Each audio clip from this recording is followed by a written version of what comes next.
इसके साथ ये कहा जाता है कि 5 मीटर वर्टिकली अपवर्ड, तो वर्टिकली अपवर्ड को आपने नॉर्थ नहीं लेना, उसको जी एक्सिस की वजह से के कैप लेना है। तो फिर यहाँ पे के कैप भी आ जाता कोई, और के कैप की वजह से फिर हम उसे आगे फर्दर सॉल्व करते। तो आई होप आपको ये समझ आ गई है कि वर्टिकली अपवर्ड और डाउनवर्ड का क्या मतलब है। अब नेक्स्ट हम बात करेंगे कंसेप्ट नंबर 3 की। कंसेप्ट नंबर 3 के अंदर हम ये देखेंगे कि डिस्टेंस और डिस्प्लेसमेंट को और कहाँ कहाँ अप्लाई किया जा सकता है। अगर हम इसको वाइब्रेटरी मोशन के अंदर देखें, वाइब्रेटरी मोशन के बारे में भी सवाल आते हैं डिस्टेंस और डिस्प्लेसमेंट में, कि वाइब्रेटरी मोशन के अंदर हम कैसे यूज़ करते हैं। मिसाल के तौर के ऊपर अगर मैं कहता हूँ कि एक सर्कल है वो अपनी कंप्लीट राउंड ट्रिप मुकम्मल करता है, या सिंपल पेंडुलम है, सिंपल पेंडुलम की जगह पे हॉरिजॉन्टल मैथ स्प्रिंग सिस्टम है, उसका जो एम्पलीट्यूड है वो ए है, या एम्पलीट्यूड एक्स है, या कुछ भी एम्पलीट्यूड दिया जा सकता है। उसका एम्पलीट्यूड ए है और वो एक कंप्लीट वाइब्रेशन करता है। तो कंप्लीट वाइब्रेशन करते वक्त इस चीज़ का ख्याल रखना है कि हम अपनी मोशन को कहाँ से स्टार्ट कर रहे हैं। फिर ही हम बता सकते हैं। कंप्लीट वाइब्रेशन में तो कोई इस तरह का प्रॉब्लम नहीं होता कि हमें मोशन को कहाँ से स्टार्ट किया जाता है, लेकिन जब हाफ वाइब्रेशन होती है या क्वार्टर वाइब्रेशन होती है या 3/4 वाइब्रेशन होती है फिर मसला बनता है। तो पहले मैं इसको सिंपल रख के चीज़ों को आपको बताता हूँ कि एम्पलीट्यूड अगर हमें कहा जाए कि कंप्लीट वाइब्रेशन है तो बताएं उसने कितना डिस्टेंस कवर किया होगा। कंप्लीट वाइब्रेशन में आपने क्या बताना है, दो चीज़ें बतानी है, एक डिस्टेंस बताना है और एक डिस्प्लेसमेंट बताना है। तो सबसे पहले मैं बात कर लेता हूँ कि डिस्टेंस क्या होगा। कंप्लीट वाइब्रेशन है तो डिस्टेंस कितना होगा, एक एम्पलीट्यूड ए है ना, तो यहाँ पे मैं बना लेता हूँ कि हॉरिजॉन्टल मास पोजीशन की अगर ये मेन पोजीशन है, मेन ओ, और इधर भी एक्सट्रीम है और दूसरी एक्सट्रीम इधर है, तो अगर कोई ऑब्जेक्ट यहाँ से स्टार्ट करता है फॉर एग्जांपल, तो यहाँ से यहाँ तक आने में उसे ए डिस्टेंस कवर करना पड़ा है, और फिर ए, और फिर वापसी पे ए, और फिर यहाँ पे कंप्लीट वाइब्रेशन में टोटल कितना डिस्प्लेसमेंट हो जाएगा, डिस्टेंस सॉरी हो जाएगा, डिस्टेंस कितना हो जाएगा 4a, तो 4 टाइम्स ए हो जाएगा। और अगर मैं यहीं पे बात करता कि डिस्प्लेसमेंट कितना कवर किया है, तो डिस्प्लेसमेंट क्या हो जाएगा 0।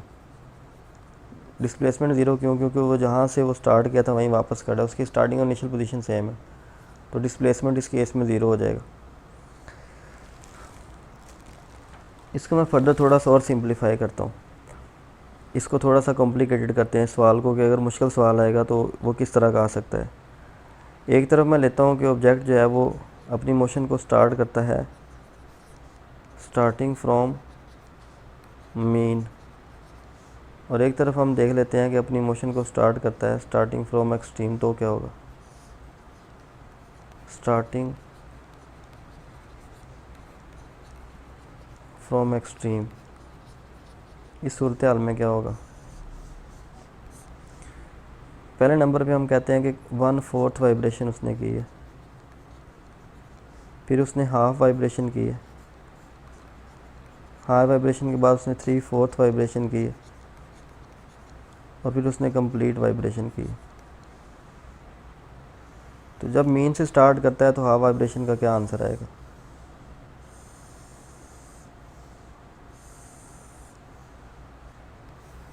जी, हाफ वाइब्रेशन में क्या आंसर आएगा, 1/4 वाइब्रेशन में क्या होगा, स्टार्टिंग फ्रॉम मीन। मैं यहाँ पे उसकी मोशन को मीन से स्टार्ट कर लेता हूँ।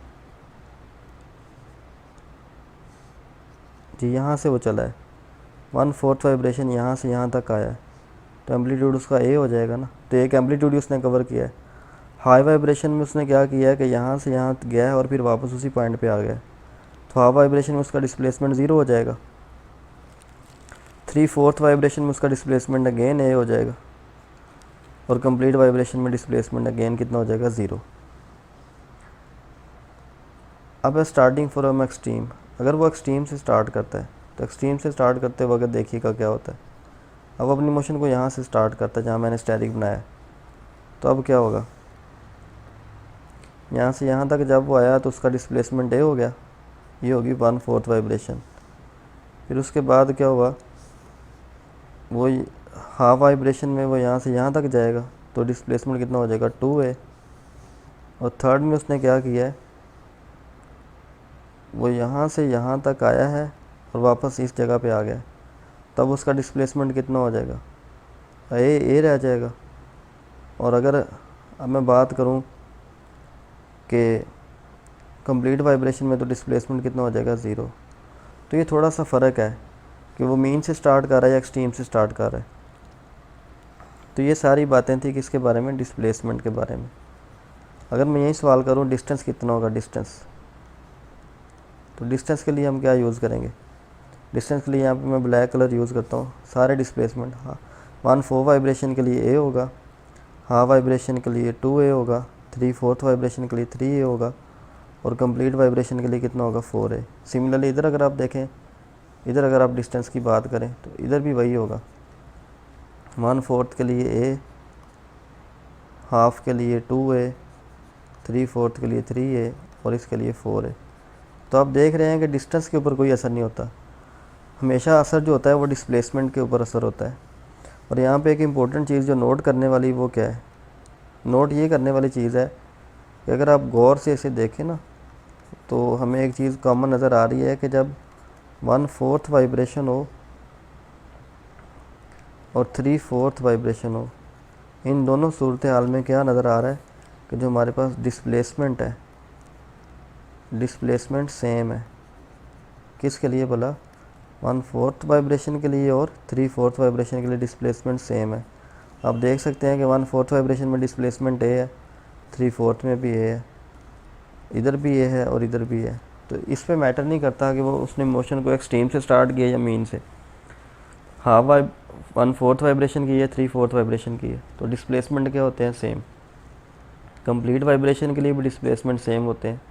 फ़र्क कहाँ पड़ता है, फ़र्क पड़ता है सिर्फ हाफ वाइब्रेशन में। हाफ वाइब्रेशन में ही चेंजिंग आती है। जब आप मीन से स्टार्ट करें या एक्सट्रीम से स्टार्ट करें तो चेंजिंग सिर्फ किस में आनी है, हाफ वाइब्रेशन में ही आती है। तो ये चीज़ है जो आपने देखनी है वाइब्रेटरी मोशन के लिए। अगला जो हम कंसेप्ट है वो देखते हैं कि सर्कुलर मोशन के लिए, अगर सर्कुलर मोशन पे बॉडी मूव करती है तो उस सूरत हाल में हमारे पास डिस्टेंस और डिस्प्लेसमेंट की क्या वैल्यूज़ आती हैं in case of circular path. Circular path के लिए हम देखते हैं कि क्वेश्चन को कैसे सॉल्व किया जाए। तो पहली जो मैं हेडिंग यहाँ देता हूँ वो क्वार्टर सर्कल के लिए दे लेता हूँ। क्वार्टर सर्कल मोशन किया है, सर्कल कोई ऑब्जेक्ट है उसने क्वार्टर सर्कल मोशन की है, तो डिस्टेंस कितना होगा और डिस्प्लेसमेंट कितना होगा, तो इसको देखते हैं।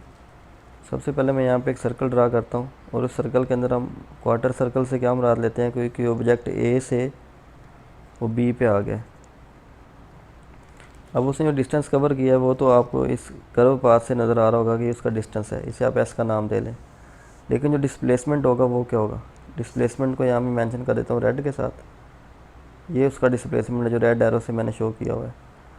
अब सवाल ये है कि उसकी वैल्यू क्या होगी। अगर उसका सर्कल का रेडियस आर है तो हमने डिस्टेंस और डिस्प्लेसमेंट की वैल्यू यहाँ से कैसे फाइंड करनी है, तो जी कैलकुलेट करते हैं। डिस्टेंस तो हमें नज़र आ रहा है कि वो कितना होगा, एस है, और एस को हम कैसे फाइंड करते हैं, उसने अगर क्वार्टर सर्कल सॉल्व किया ना तो सर्कमफेरेंस ऑफ द सर्कल को हम डिवाइड कर देते हैं किस पे, 4 पे, कि चौथा हिस्सा कवर किया है। और सर्कमफेरेंस कितनी होती है, 2πr, और इसको जब हम 4 पे डिवाइड करेंगे तो आंसर कितना आएगा, πr/2 आंसर आ जाएगा। ये आ गया उसका डिस्टेंस। तो डिस्टेंस तो हम इस तरह से फाइंड कर लेंगे। अब यार डिस्प्लेसमेंट कैसे फाइंड करें, तो डिस्प्लेसमेंट के लिए आपको यहाँ पे पाइथागोरस थ्योरम लगाना पड़ेगा। आप देख रहे हैं कि एक ट्रायंगल बन रही है, मैं यहाँ पे रेड कलर की एक ट्रायंगल आपको मेंशन कर देता हूँ कि जो ट्रायंगल यहाँ बन रही है उसका हमने डिस्प्लेसमेंट फाइंड करना है। इसको मैं बाहर बना देता हूँ, यहाँ पे भी आर है और यहाँ पे हमने फाइंड करना है, ये आर है और ये वाली जो चीज़ है ये हमने फाइंड करनी है। तो जिसको अब जब हम इसको फाइंड करने लगेंगे, इसको हम x का नाम दे दें, इसे हमने फाइंड करना है। तो पाइथागोरस थ्योरम हमें क्या कहता है, एक्स स्क्वायर किसके बराबर होगा, R square plus R square, और इसका स्क्वायर रूट आ जाएगा। तो ये कितना बनेगा, 2r स्क्वायर और स्क्वायर रूट, तो आंसर आ जाएगा स्क्वायर रूट 2 × r। तो ये हमारे पास क्या आ चुका है, डिस्टेंस आ चुका है, सॉरी डिस्प्लेसमेंट आ चुका है। इनिशियल पोजीशन से फाइनल तक का जो चेंज आया है वो क्या आ चुका है, डिस्टेंस। इसको मैं डिस्टेंस का नाम देता हूँ। ये हमारे पास डिस्प्लेसमेंट आ चुका है। तो डिस्प्लेसमेंट कितना आ गया, इसकी वैल्यू क्या आ गई है, √2r आ गई। अब यहाँ पे क्वेश्चन ये है कि वो हमसे अगर रेशो पूछ ले कि डिस्टेंस और डिस्प्लेसमेंट की रेशो फाइंड करें, S/D फाइंड करें, तो क्या फाइंड करेंगे, S की जगह पे क्या आ जाएगा, πr/2, और डिस्प्लेसमेंट हमने कितना फाइंड किया, √2 × r। तो r से r कैंसिल होगा, तो π/2 × √2 आ जाएगा। ये डिस्टेंस और डिस्प्लेसमेंट की रेशो आ गई। और अगर यहीं से हमसे वो पूछता कि डिस्प्लेसमेंट ओवर डिस्टेंस की रेशो क्या आएगी, तो क्या करेंगे, 2 × √2/π आ जाएगा। तो ये एक मेथड है कि अगर आपको क्वार्टर सर्कल दिया हो तो आप कैसे यहाँ से डिस्टेंस और डिस्प्लेसमेंट फाइंड कर सकते हैं। डिस्टेंस फाइंड करना है तो आप हमेशा सर्कमफेरेंस का यूज़ करेंगे। जब भी कभी डिस्टेंस फाइंड करना होगा, सर्कमफेरेंस को देख लें कितने पार्ट्स पे डिवाइड करना है। सेमी सर्कल है तो 2 पे डिवाइड कर दें, 3/4 सर्कल है तो उसी तरह आप उस पर भी डिवाइड कर देंगे। 3/4 सर्कल है तो आप किस पे डिवाइड करेंगे, 3/4 पे डिवाइड करेंगे तो वो 4/3 बन जाएगा। तो जितना भी होगा आपने उसी पे डिवाइड करना होता है। हाफ सर्कल है तो हाफ पे डिवाइड कर देंगे। लेकिन जब भी आपने कभी डिस्प्लेसमेंट फाइंड करना होगा तो आप इनिशियल और फाइनल पोजीशन को देखेंगे, और इनिशियल और फाइनल पोजीशन को देखने के बाद ही आप आइडिया लगाएंगे कि डिस्प्लेसमेंट किस मेथड से फाइंड किया जा सकता है। अगर वो एम्पलीट्यूड है जैसे पिछले केस में था तो आप सिंपल एम्पलीट्यूड को ऐड करते जाएंगे तो डिस्प्लेसमेंट आ जाएगा। लेकिन अगर सर्कल है तो आपको पाइथागोरस थ्योरम लगाना पड़ेगा। लेकिन अगर सेमी सर्कल होता तो सेमी सर्कल वाले केस में क्या होना था, अगर यहाँ से यहाँ तक बॉडी मूव करती तो फिर डिस्प्लेसमेंट कितना आना था, एक आर यहाँ वाला और एक आर यहाँ वाला, तो अब सिंपल 2r उसका डिस्प्लेसमेंट होना था। तो इस तरह से आप उसे सॉल्व कर सकते हैं। क्वार्टर सर्कल के लिए मैंने आपके लिए सॉल्व कर दिया। अगर मैं कहता हूँ कि 3 क्वार्टर सर्कल मूव किया है, इसी केस को अगर मैं 2 क्वार्टर के लिए पहले सॉल्व कर लेते हैं, सेमी सर्कल के लिए सॉल्व कर लेते हैं। सेमी सर्कल के लिए सॉल्व करना है तो क्या करेंगे,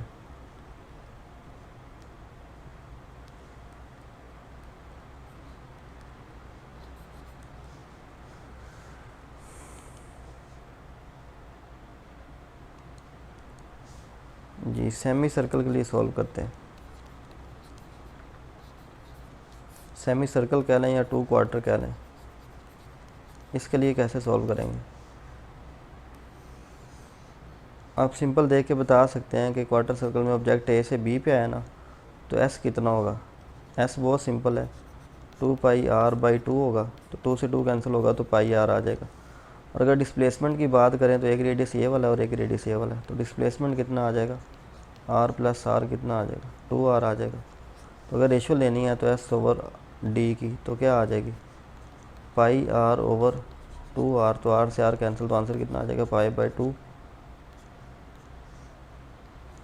और अगर आपने डिस्प्लेसमेंट ओवर डिस्टेंस की रेशो लेनी है तो क्या आएगा, 2r/πr, तो आंसर क्या आ जाएगा, 2/π, या यहीं से आप उसका रेसिप्रोकल ले लेते।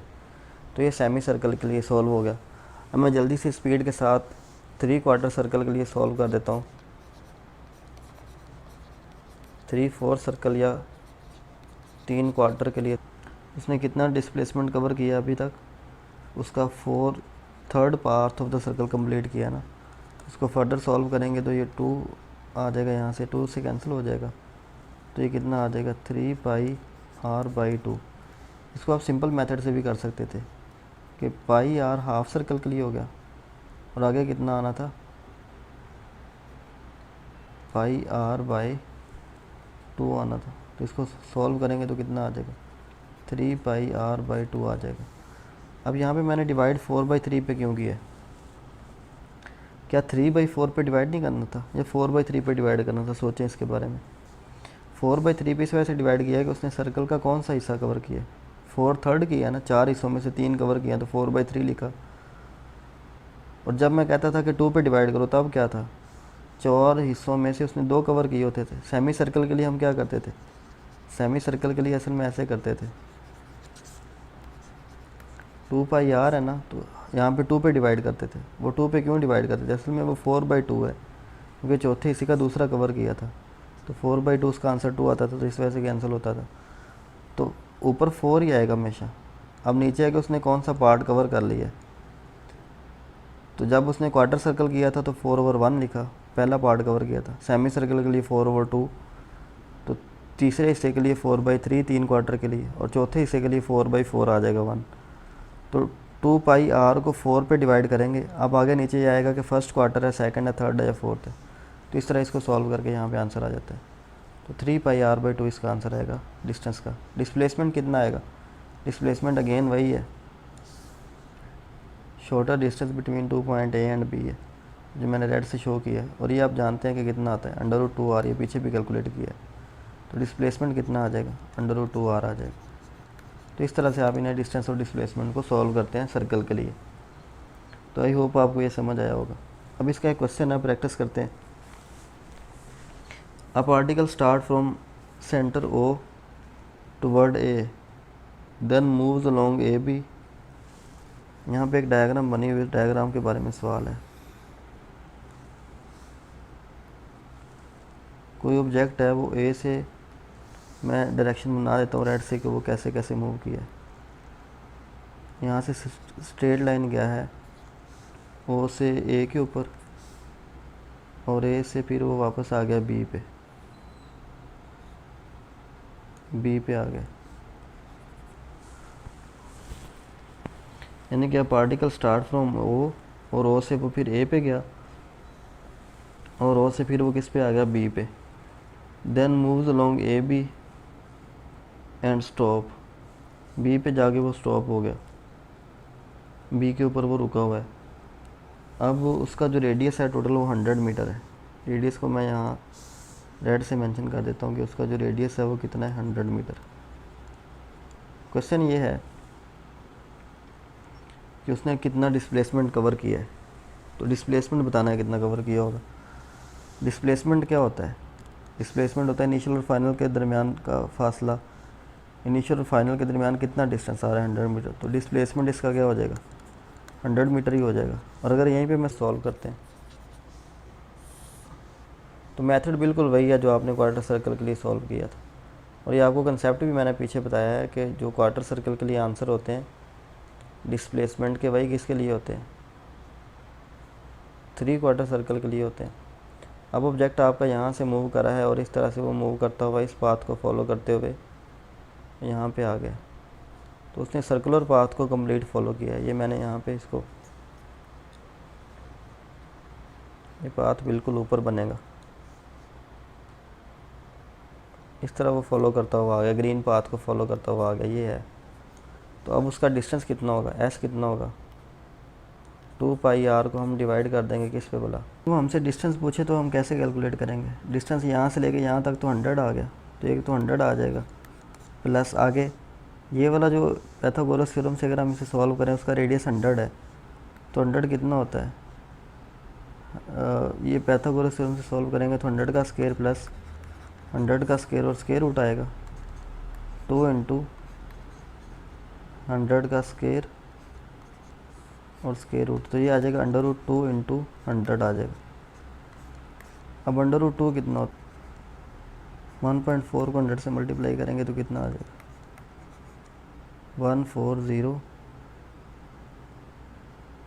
तो अब 140 यहाँ ऐड करेंगे तो आंसर कितना आ जाएगा? 240 मीटर। तो इस तरह से आप डिस्टेंस फाइंड कर सकते हैं। ये 100 कैसे है, ये तो समझ आ गया ना कि 100 उसका रेडियस है। और ये कितना होगा? ये इस तरह से कैलकुलेट करेंगे, 1.4 इंटू 100 आ जाएगा। इस तरह पाइथागोरस थ्योरम लगा के सॉल्व करेंगे तो इसको फिर यहाँ ऐड करेंगे तो 240 मीटर उसका डिस्टेंस आ जाएगा। तो यह है डिस्टेंस और डिस्प्लेसमेंट का कंसेप्ट। एक और क्वेश्चन सॉल्व करते हैं सर्कुलर मोशन के बारे में। जी क्वेश्चन ये है, a body move from point A two point. Formula for total distance. अगर अभी कभी हमें टोटल डिस्टेंस फाइंड करना पड़ जाए तो टोटल डिस्टेंस के लिए हम क्या करेंगे? हमेशा इस S को पॉजिटिव ही लेते हैं। तो टोटल डिस्टेंस का अगर दो डिस्टेंस है हमारे पास S1 और S2, तो हमने इनको क्या लेना है बोला? हमेशा पॉजिटिव ही लेना है। S1 और S2 के साथ कभी नेगेटिव नहीं आएगा।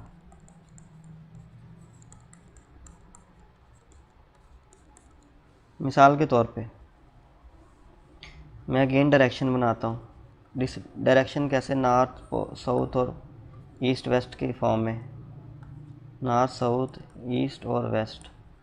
अब मेरा सवाल ये है कि ऑब्जेक्ट जो है वो 10 मीटर नॉर्थ गया है, 10 मीटर नॉर्थ गया है और फिर 5 मीटर टुवर्ड साउथ गया है। तो सवाल क्या है, सवाल ये है कि इसका टोटल डिस्टेंस कितना होगा।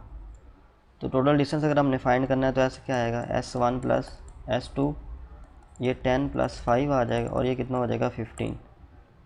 अब हमने इसको नेगेटिव क्यों नहीं लेना, क्योंकि ये स्केलर क्वांटिटी है।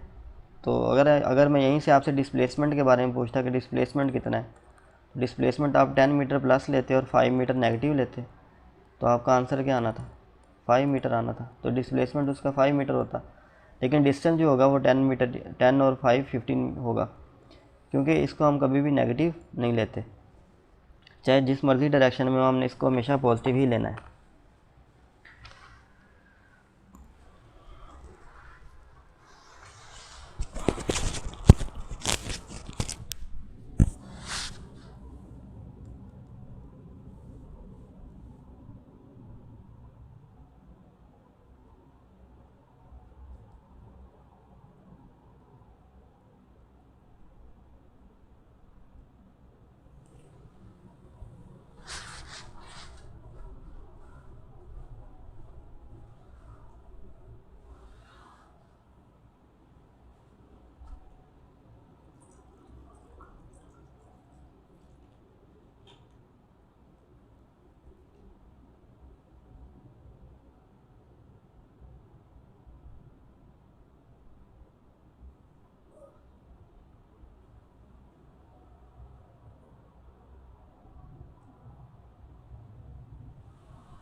जी नेक्स्ट हम डिस्कस करते हैं concept 2, use of formula d is equal to d1 square plus d2 square plus 2d1 d2 cos theta. जब भी कभी हमें वेक्टर्स को ऐड करना होता है तो हम हमेशा इसी फार्मूला का यूज़ करते हैं। ये लॉज ऑफ वेक्टर एडिशन वाला फार्मूला है। इस फार्मूला के हमारा पूरा एमडी कैट सिलेबस में इसके यूजेस हैं। Displacement can be added by laws of vector addition. तो मिसाल के तौर पे अगर मैं कहता हूँ कि दो बॉडीज़, एक ऑब्जेक्ट है, उसने दोनों डिस्प्लेसमेंट सेम डायरेक्शन में कवर किए हैं, तो जब आप सेम डायरेक्शन में या पैरेलल मूव कर रहा है या सेम डायरेक्शन में डिस्प्लेसमेंट है, तो फिर इस फार्मूला को हम सिंपलीफाई कर लेते हैं। सिंपलीफाई करके हमने इसके 3 शॉर्टकट बनाए हुए हैं। एक शॉर्टकट हमने पैरेलल के लिए बनाया हुआ है और एक शॉर्टकट एंटी पैरेलल के लिए, और एक जो शॉर्टकट है उसे हमने परपेंडिकुलर के लिए बनाया हुआ है। तो इन तीनों शॉर्टकट को इस फार्मूला से ड्राइव कर लेते हैं ताकि हम डायरेक्ट यूज़ कर सकें। अदरवाइज़ इनके अलावा कोई और एंगल आ जाता है। पैरेलल को आप सब जानते हैं 0 एंगल होता है, और एंटी पैरेलल को 180, और परपेंडिकुलर का एंगल कितना होता है 90 डिग्री। तो अगर हमसे सवाल में ये पैरेलल, एंटी पैरेलल और परपेंडिकुलर वाले केस आते हैं, और मोस्टली केसेस होते भी यही हैं, तो फिर इस शॉर्टकट को हम सिंपलीफाई करते हैं। देखिए जब हम यहाँ 0 डिग्री पुट करेंगे पैरेलल के लिए, 0 डिग्री के लिए क्या होगा, cos 0 1 होता है, तो ये क्या बनेगा d1 square plus d2 square plus 2d1 d2, और इसका स्केयर रूट बन जाएगा। और ये जो स्केयर रूट है, इसको अगर हम इस पूरे फार्मूला को ज़रा गौर से देखें तो ये क्या बन रहा है, d1 प्लस d2 का होल स्केयर बन रहा है। और अगर होल स्केयर बन रहा है और ऊपर स्केयर रूट है तो ये कैंसिल होगा। तो फार्मूला शॉर्टकट हमारे पास क्या बन के आया, d1 प्लस d2। यानी कि जब भी दो बॉडी सेम डायरेक्शन में मूव करेंगी, तो सेम डायरेक्शन में मूव करते हुए हम क्या लेते हैं कि हम दोनों डिस्प्लेसमेंट को सिंपल ऐड किया करेंगे। इसी तरह अगर मैं इसको एंटी पैरेलल के लिए सॉल्व करूँ 180 के लिए, तो थीटा की जगह पे 180 आएगा, और cos 180 क्या हो जाता है, cos 180 -1 होगा। तो -1 पुट करने से ये फार्मूला किस शेप में चला जाएगा, d1 square plus d2 square minus 2 d1 d2। इस चीज़ को थंबनेल से एक दफ़ा सीख लें। अगर आप सीख लेंगे तो फिर देखना इसके आपको कितने फ़ायदे होते हैं। ये फोर्स में आगे जाके आपने कॉलम्स ला पढ़ने हैं, हर जगह जहाँ पे भी फोर्स आएगी हर जगह आपको ये फार्मूलाज ऐड करने पड़ेंगे। प्रोजेक्टाइल मोशन में आपको यूज़ करने पड़ेंगे फार्मूला वेलोसिटी को ऐड करने के लिए। तो जहाँ जहाँ पे भी वेक्टर आ रहे होंगे वहाँ पे आपको वेक्टर्स को सॉल्व करने के लिए हमेशा इन फार्मूला को यूज़ करना पड़ेगा। तो ये फार्मूला फर्दर इसको हम और सिंपलीफाई फॉर्म में लिखें तो क्या बनेगा, d1 माइनस d2 का होल स्केयर बनेगा और स्केयर रूट आ जाएगा। तो ये फार्मूला क्या सिंपलीफाई होकर बन जाएगा d1 माइनस d2। सिमिलरली अगर मैं 1 यहाँ पे 90 पुट करता हूँ तो एंगल हमारे पास 90 पुट करने से cos 90 ज़ीरो हो जाएगा, और ज़ीरो होने की वजह से सारा फैक्टर ज़ीरो होगा। तो बाकी क्या फार्मूला बनेगा, d1 square plus d2 square और स्केयर रूट। तो ये फार्मूला हमने तब यूज़ करना है जब हमें रेक्टेंगुलर कंपोनेंट दिए हों। फर्स्ट ईयर के चैप्टर 2 में आपने ये फार्मूला पढ़ा होगा, रेक्टेंगुलर कंपोनेंट में मैग्नीट्यूड फाइंड करने का फार्मूला होता है। तो ये फार्मूला जो था ये इसी फार्मूला की शॉर्ट फॉर्म है। उसका एक स्पेशल केस है कि जब रेक्टेंगुलर हो जाते हैं। इसके क्वेश्चन कुछ करने से पहले मैं आपको थोड़ा सा और बता देता हूँ इस चीज़ थीटा के बारे में, कि अगर दो डिस्प्लेसमेंट में एंगल 90 बन रहा है, 180 बन रहा है, 0 बन रहा है, तो आपने सीख लिया। अगर एंगल 160 बन रहा हो, 45 बन रहा हो, या और कोई भी एंगल बन रहा हो, तो उन एंगल्स के लिए हम क्या करेंगे, यहाँ पे इस फार्मूला को यूज़ करके हम रिजल्टेंट डिस्प्लेसमेंट फाइंड कर सकते हैं। और इस फार्मूला से सिर्फ और सिर्फ हम क्या फाइंड कर सकते हैं, मैग्नीट्यूड ही फाइंड कर सकते हैं। अगर हमें डायरेक्शन फाइंड करनी होगी तो डायरेक्शन फाइंड करने के लिए आप सबको पता है कि हम यहाँ पे कौन सा फार्मूला यूज़ करते हैं, यहाँ पे उसका y component divided by x component वाला फार्मूला यूज़ करेंगे। नेक्स्ट इस फार्मूला की प्रैक्टिस के तौर पे मैं कुछ क्वेश्चन को सॉल्व करता हूँ ताकि इस फार्मूला के ऊपर हमारी ग्रिप आ जाए। मिसाल के तौर पे यहाँ पे मैं इस फार्मूला की प्रैक्टिस के नाम से कुछ क्वेश्चन करता हूँ सॉल्व। तो देखते हैं। मेरा इस सवाल ये है, पहला क्वेश्चन, एक बॉडी है वो ट्रैवल करती है 4 मीटर नॉर्थ ट्रैवल करती है, एंड देन 3 मीटर जो है वो ईस्ट ट्रैवल करती है। 3 मीटर ईस्ट ट्रैवल करती है। दूसरा क्वेश्चन ये है कि एक ऑब्जेक्ट है वो 4 मीटर नॉर्थ जाता है और फिर किधर जाता है जी, फिर जाता है 3 मीटर अगेन नॉर्थ जाता है। और जो थर्ड क्वेश्चन है, थर्ड क्वेश्चन में क्या है, थर्ड क्वेश्चन में 4 मीटर नॉर्थ जाता है और फिर 3 मीटर साउथ जाता है। अब इन तीनों सवालों का हमने ये बताना यह है कि उसका रिजल्टेंट डिस्प्लेसमेंट क्या होगा और डिस्प्लेसमेंट की डायरेक्शन क्या होगी। हमने यहाँ पे दो जवाब देने हैं। नंबर एक, हमने डिस्प्लेसमेंट बताना है कि उसने कितना डिस्प्लेसमेंट कवर किया है, और नंबर टू, हमने ये बताना है कि डायरेक्शन क्या होगी। तो पहले अगर हम बात करते हैं डिस्प्लेसमेंट की, तो डिस्प्लेसमेंट के बारे में क्या होगा, डिस्प्लेसमेंट इनका जी, डिस्प्लेसमेंट के बारे में बात करते हैं। पहले सवाल का जवाब क्या होगा, डिस्प्लेसमेंट। देखें दोनों 4 मीटर नॉर्थ है और 3 मीटर ईस्ट है। तो अगर हम प्लेन बना के देखें तो नॉर्थ और ईस्ट में कितना एंगल होता है, नॉर्थ साउथ और इधर ईस्ट है और इधर वेस्ट। नॉर्थ और साउथ में, नॉर्थ और ईस्ट में कितना एंगल है, 90 डिग्री। तो 90 डिग्री में अभी हमने फार्मूला सीखा था, देख लेते हैं फार्मूला क्या है। 90 डिग्री में जब भी परपेंडिकुलर होते हैं तो फार्मूला हम कौन सा यूज़ करेंगे, d1 square plus d2 square और स्क्वायर रूट। तो इस फार्मूला को अप्लाई करें तो हमारे पास आंसर क्या आएगा, 3 का स्क्वायर प्लस 4 का स्क्वायर और इसका स्क्वायर रूट लेंगे 25 स्क्वायर रूट आ जाएगा। तो आंसर कितना आ जाएगा, 5।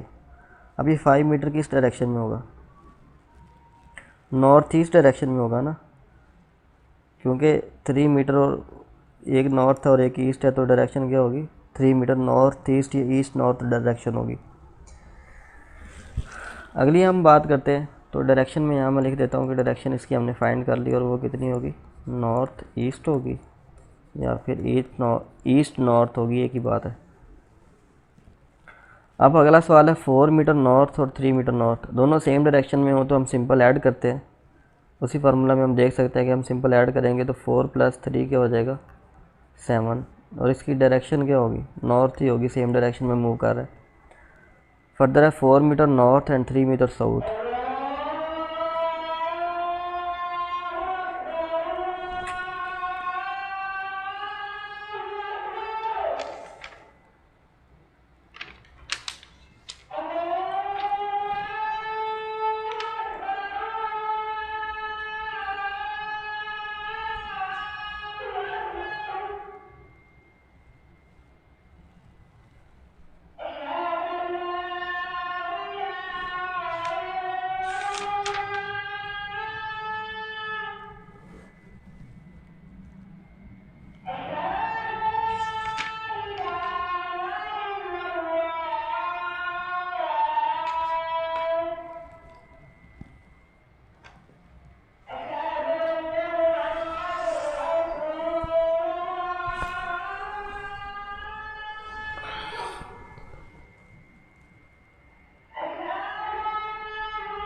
जी, तो हम अगर इस क्वेश्चन को देखें 4 metre north and 3 metre south, तो नॉर्थ डायरेक्शन अगर अपवर्ड है उसको अगर हम पॉजिटिव लेंगे तो साउथ को फिर नेगेटिव लेंगे।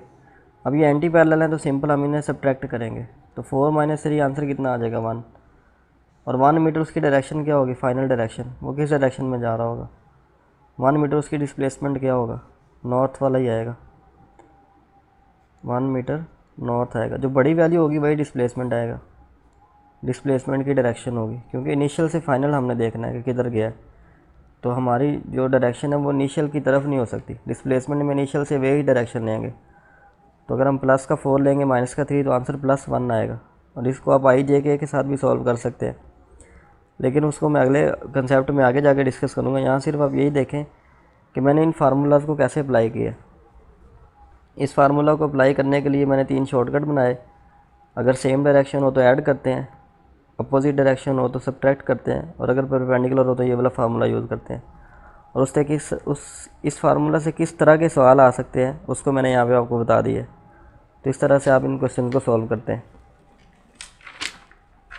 नेक्स्ट हम देखते हैं कि एक और क्वेश्चन देखते हैं। उस क्वेश्चन से हमें ये नॉर्थ साउथ और ईस्ट वेस्ट वाले क्वेश्चन को और फर्दर सॉल्व करना आएगा।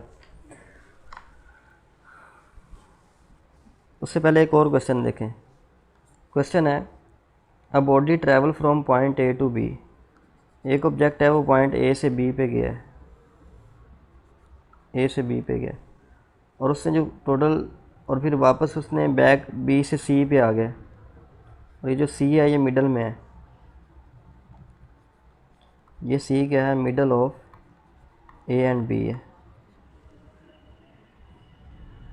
अब जो total length of the path है वो 10 मीटर है। यहाँ से लेके यहाँ तक जो टोटल लेंथ है वो 10 मीटर है। सवाल ये है कि उसे A से B पे गया और B से वापस C पे। अब आपने दो चीज़ें यहाँ बतानी है, डिस्टेंस कितना होगा और डिस्प्लेसमेंट कितना होगा। जी, डिस्टेंस कितना होगा, total length of the path होती है 10 जाने में लगा A से B तक, और फिर B से C तक जब वापस आया तो 5 ये लगा। तो डिस्टेंस में हम नेगेटिव तो लेते नहीं है, तो सिंपल ऐड करेंगे तो 10 + 5 कितना आ जाएगा, 15। लेकिन अगर हम डिस्प्लेसमेंट की बात करें तो अगर हम जब इधर जा रहा था तो डिस्प्लेसमेंट को हम अगर पॉजिटिव लेते हैं +10,